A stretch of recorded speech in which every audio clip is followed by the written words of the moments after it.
ಬಿತ್ತನೆ ಕೆಲಸ ಮುಗಿಸಿದ್ದಾರೆ. ಅಂದರೆ ಪೂರ್ವ ಮುಂಗಾರು ಬಂದ ಸಂದರ್ಭದಲ್ಲಿ ಮಳೆ ಬರುತ್ತೆ ಅನ್ನುವಂಥ ನಿರೀಕ್ಷೆಯಲ್ಲಿ ಬಿತ್ತನೆ ಕೆಲಸ ಮುಗಿಸಿದ್ದಾರೆ. ಬೆಳೆ ಉಳಿಸ್ಕೊಳ್ಬೇಕು ಅಂತಾದರೆ ನೀರು ಬೇಕು, ನೀರು ಬಿಡೋದಕ್ಕೆ ನೀರಿಲ್ಲ. ಸೊ TB ಡ್ಯಾಮ್ ಅನ್ನು ಅವಲಂಬಿಸಿರುವಂಥ ರೈತರ ಪಾಲಿಗೆ ಸದ್ಯ ಬರಸಿಡಿಲು ಬಡದಂತಾಗಿದೆ. ಈಗ 9 TMC ನೀರಿದೆ ಅಷ್ಟೇ. ಹಾಗಾಗಿ ಇವತ್ತು ಬೆಳೆಗಳಿಗೆ ನೀರು ಕೊಡೋಕ್ಕೆ ಪರಿಸ್ಥಿತಿಯಲ್ಲಿಲ್ಲ.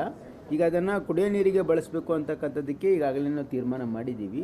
ಹಾಗಾಗಿ ಈಗ ಅದನ್ನು ಕುಡಿಯೋ ನೀರಿಗೆ ಬಳಸ್ತೀವಿ. ಅದ್ರ ಮುಂದೆ ನಮ್ಮ ಕ್ಯಾಶ್ಮೆಂಟ್ ಏರಿಯಾದಲ್ಲಿ ಮಳೆ ಆಗ್ತಾ ಇದೆ, ಮುಂದೆ ನೀರು ಬರೋ ಸಾಧ್ಯತೆ ಇದೆ. ಬಂದಾಗ ನಾವು ಅದ್ರ ಬಗ್ಗೆ ತೀರ್ಮಾನ ಮಾಡ್ತೀವಿ.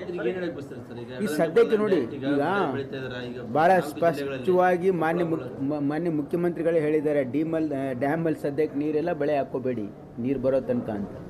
ಹಾಗಾಗಿ ನೀರು ಸಂಗ್ರಹ ಆಗದೇ ಬೆಳೆ ಹಾಕೋದ್ರಲ್ಲಿ ಏನೂ ಅರ್ಥ ಇಲ್ಲ. ಇನ್ನೂ ಸಿಚುವೇಶನ್ ಇನ್ನೂ ಫ್ಲೂಯಿಡ್ ಇರೋದ್ರಿಂದ ಏನು ನಮ್ಗೆ ಯಾವ ರೀತಿ ಪರಿಸ್ಥಿತಿ ಬರ್ಬೋದು ಅಂತ ಏನು ನಮಗೆ. ತುಂಗಭದ್ರಾ ಜಲಾಶಯದ 33 ಕ್ರಸ್ಟ್ ಗೇಟ್ಗಳ ಅಳವಡಿಕೆಯಿಂದ ಸಂತಸಲಿದ್ದಂಥ ರೈತರಿಗೆ ಇದೀಗ ಸರ್ಕಾರದ ಒಂದು ಆದೇಶ ಶಾಕ್ ನೀಡಿರ್ತಕ್ಕಂಥದ್ದು. ಯಾಕಂತಂದರೆ ಈ ವರ್ಷ ತುಂಗಭದ್ರಾ ಜಲಾಶಯದಿಂದ ಕೇವಲ ಕುಡಿಲಿಕ್ಕೆ ಮಾತ್ರ ನೀರನ್ನು ಒದಗಿಸಲಾಗ್ತಾ ಇದೆ, ಆದರೆ ಯಾವುದೇ ಕಾರಣಕ್ಕೂ ಕೂಡ ಬೆಳೆಗಳಿಗೆ ನೀರು ಕೊಡೋದಿಲ್ಲ ಅಂತೇಳಿ ಅಧಿಕಾರಿಗಳು ಇದೀಗ ಆದೇಶವನ್ನು ಮಾಡಿರ್ತಕ್ಕಂಥದ್ದು.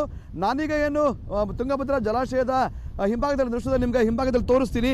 ಏನಂತಂದರೆ ಈಗಾಗಲೇ ಜುಲೈ ಮೊದಲೇ ವಾರ ಕಳೆದರೂ ಕೂಡ ತುಂಗಭದ್ರಾ ಜಲಾಶಯಕ್ಕೆ ಒಳ ಹರಿವು ಇಲ್ಲ. ಏನು ಸದ್ಯ ಇಂದು ಜಲಾಶಯದಲ್ಲಿ ಕೇವಲ 9 TMC ಅಷ್ಟು ಮಾತ್ರ ನೀರಿರ್ತಕ್ಕಂಥದ್ದು ದೃಶ್ಯದಲ್ಲಿ ನಾನು ನಿಮಗೆ ತೋರಿಸ್ತಾ ಇದ್ದೀನಿ. ಏನು ಇದೇ ತುಂಗಭದ್ರಾ ಜಲಾಶಯದಲ್ಲಿ ಕಳೆದ ವರ್ಷ 78.83 TMC ಅಷ್ಟು ನೀರು ಸಂಗ್ರಹವಾಗಿತ್ತು, ಆದರೆ ಈ ವರ್ಷ ಕೇವಲ 9 TMC ಅಷ್ಟು ಮಾತ್ರ ನೀರು ಇರ್ತಕ್ಕಂಥದ್ದು.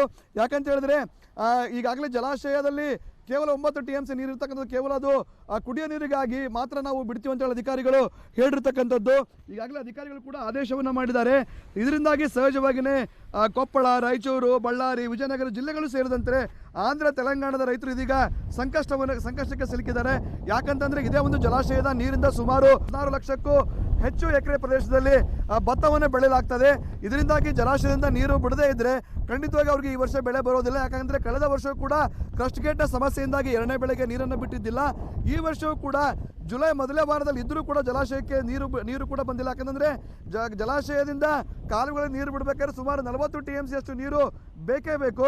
ಆದರೆ ಸದ್ಯ ಜಲಾಶಯದಲ್ಲಿ 9 TMC ಅಷ್ಟು ಮಾತ್ರ ನೀರಿದೆ. ನೋಡ್ಬೋದು ನಾವು ಈಗಾಗಲೇ ಇದು ಒಂದು ರೀತಿಯಲ್ಲಿ ಡೆಡ್ ಸ್ಟೋರೇಜ್ ಅಂತ ಹೇಳಿದ್ರು ಕೂಡ ತಪ್ಪಾಗ್ಲಿಕ್ಕಿಲ್ಲ. ಯಾಕಂತಂದ್ರೆ 9 TMC ಅಷ್ಟು ನೀರು ಕೇವಲ ಸದ್ಯ ಕುಡಿಲಿಕ್ಕೆ ಮಾತ್ರ ಇದನ್ನ ಬಳಕೆ ಮಾಡ್ಕೊಳ್ಳಾಗ್ತದೆ, ಬೆಳೆಗಳಿಗೆ ನೀರು ಬಿಡಲಿಕ್ಕೆ ಸಾಧ್ಯವಿಲ್ಲ. ಹಾಗಾದ್ರೆ ಏನಾದ್ರು ನೀರು ಮುಂದಿನ ದಿನಗಳಲ್ಲಿ ಬಂದ್ರೆ ನಾವು IC ಸಭೆಯನ್ನ ಮಾಡಿ ನೀರನ್ನು ಬಿಡೋದೊಂದು ಕೆಲಸವನ್ನ ಮಾಡ್ತೀವಿ ಅಂತೇಳಿ ಅಧಿಕಾರಿಗಳು ಹೇಳಿರ್ತಕ್ಕಂಥದ್ದು.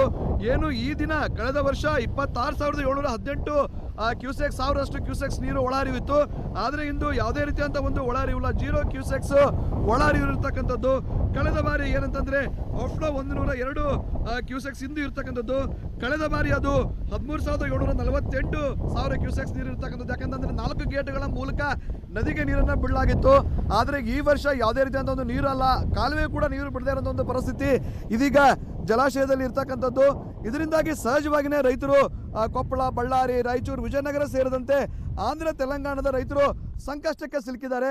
ಯಾಕಂತ ಹೇಳಿದ್ರೆ ಜುಲೈ ಮೊದಲೇ ವಾರ ಬಂದರೂ ಕೂಡ ಇಲ್ಲಿವರೆಗೂ ಕೂಡ ಜಲಾಶಯದಲ್ಲಿ ಒಳ ಹರಿವಿಲ್ಲ. ಹೀಗಾಗಿ ಸಹಜವಾಗಿ ರೈತರು ಆತಂಕಕ್ಕೆ ಒಳಗಿದ್ದಾರೆ.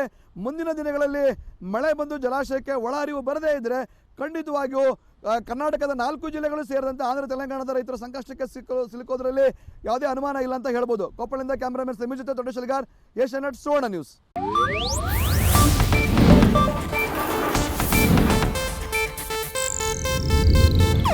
ಇದು ಏಷ್ಯಾನೆಟ್ ನ್ಯೂಸ್ ನೆಟ್ವರ್ಕ್ ಪ್ರಸ್ತುತಿ.